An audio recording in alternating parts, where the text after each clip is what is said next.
बहु पुरातन कालर कथा। महर्षि अगस्त्य जणे महान ज्ञानी एवं शक्तिशाली ऋषि थिले।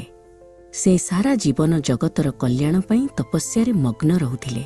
तांकर तेजरे सारा वन प्रकाशित हेउथिला। सेही समयरे विदर्भ राज्ୟରେ राजकुमारी लोपामुद्रा बढ़ुथिले।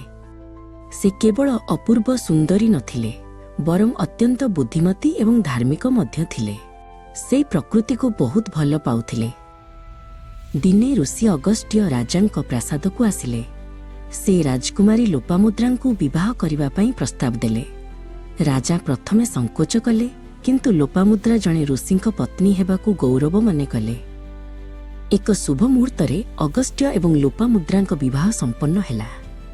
लोपामुद्रा खुशी निजर राजकीय पोशाक त्याग करी साधारण बळकळ परिधान कले एवं ऋषिंक सह वनवास को बाहरिले।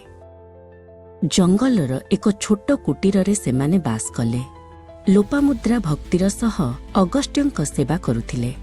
सेमाने मिलित भावे ईश्वरंक आराधना करुथिले एवं प्रकृतिर संतान भावे जीवन काटुथिले। बहु वर्ष बीतीगला।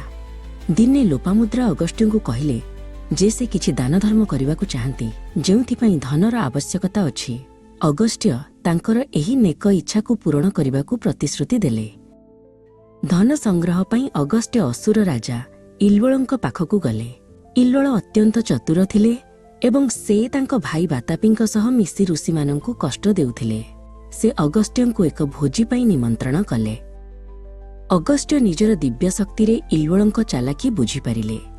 से समस्त खाद्य ग्रहण कले एवं निजर तपस्या बलरे असुरंकु पराजित कले।